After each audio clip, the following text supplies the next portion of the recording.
શું તમે અમેરિકામાં મોટેલ, ગેસ સ્ટેશન કે સ્ટોર ચલાવો છો અને H-1B વિઝા પર કર્મચારીઓ રાખ્યા છે?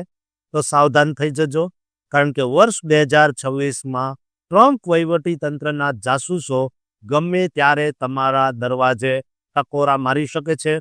કોઈ પણ પૂર્વ સૂચના વગર અચાનક થનારી આ તપાસ પાછળનું અસલી કારણ શું છે? શું આ AI અને હાઈટેક સોફ્ટવેર હવે ગુજરાતી વેપારીઓની દરેક હિલચાલ પર નજર રાખી રહ્યો છે? એક નાનકડી ભૂલ તમને લાખોનો દંડ પણ કરાવી શકે છે અથવા સીધા દેશ નિકાલ સુધી લઈ જઈ શકે છે. આજના આ રિપોર્ટમાં અમે એવા રહસ્યો ખોલવા જઈ રહ્યા છીએ જે તમારી રાતોની ઊંઘ હરામ કરી દેશે. અમેરિકામાં H-1B વિઝા ફ્રોડ પકડવા માટે જે નવો ચક્રવ્યૂહ ઘડવામાં આવ્યો છે તેની પૂરી હકીકત જાણવા માટે આ વિડીયો સવમ જોતા રહેજો. મિત્રો, અમેરિકામાં વસતા ભારતીયો અને ખાસ કરીને ગુજરાતી સમાજ માટે અત્યારે એક ખૂબ જ મોટા સમાચાર સામે આવ્યા છે જે સીધા તમારા વેપાર અને નોકરીઓ સાથે જોડાયેલા છે. સંશોધન અનુસાર USCISના અધિકારીઓ હવે H-1B વિઝા ફ્રોડને પકડવા માટે એક્શન મોડમાં આવી ગયા છે અને તેઓ કોઈ પણ જાણ કર્યા વગર અચાનક સાઇટ વિઝિટ કરી રહ્યા છે.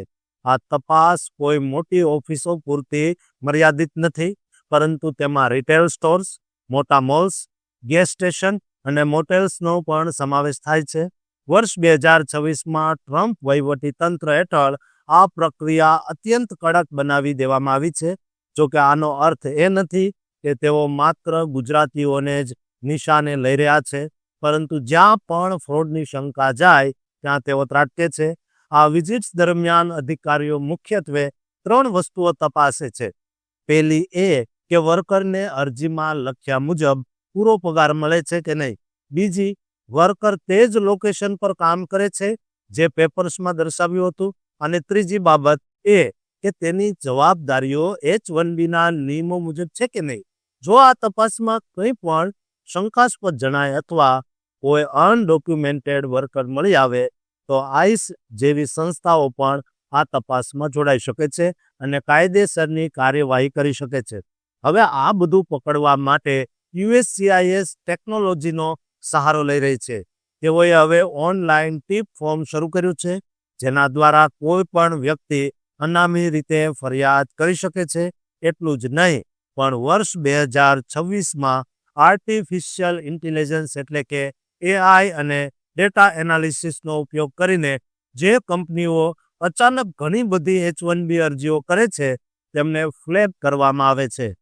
જો સિસ્ટમને કોઈ શંકા લાગે તો તરત જ રિક્વેસ્ટ ફોર એવિડન્સ મોકલવામાં આવે છે, જેમાં વધારાના પુરાવા માંગવામાં આવે છે.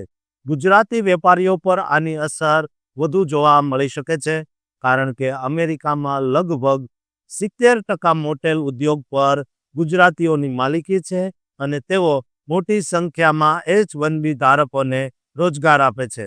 ખાસ કરીને ભારતીય કંપનીઓ પર ફેક જોબ્સ અને ખોટી ડિગ્રીઓના આરોપોને કારણે તપાસનો ગાળિયો વધુ કસાઈ રહ્યો છે. જો તપાસમાં દોષી ઠર્યા તો વિઝા રિવોકેશન અથવા ભારે દંડ થઈ શકે છે. જોકે એક પક્ષ એવો પણ છે જે માને છે કે આ કડકાઈ અમેરિકી કામદારોના હિત માટે જરૂરી છે, જ્યારે બીજા પક્ષનું માનવું છે કે આનાથી ઇમિગ્રન્ટ્સ પર ખોટું દબાણ વધ્યું છે. વર્ષ 2026માં RFE અને અરજીઓ નામંજૂર થવાના દરમાં મોટો વધારો જોવા મળ્યો છે. આ તમામ માહિતી સત્તાવાર વેબસાઇટ્સ અને એક્સપોર્ટ્સના આધારે તૈયાર કરવામાં આવી છે, જેથી ગુજરાતી ભાઈઓએ સાવધ રહેવું ખૂબ જરૂરી છે અને હંમેશા સત્તાવાર કોન્સ્યુલેટના સંપર્કમાં રહેવું જોઈએ. દોસ્તો, તમારું આ અંગે શું માનવું છે? કોમેન્ટ જરૂર કરજો અને આ ચેનલને સબસ્ક્રાઇબ કરવાનું ચૂકતા નહીં.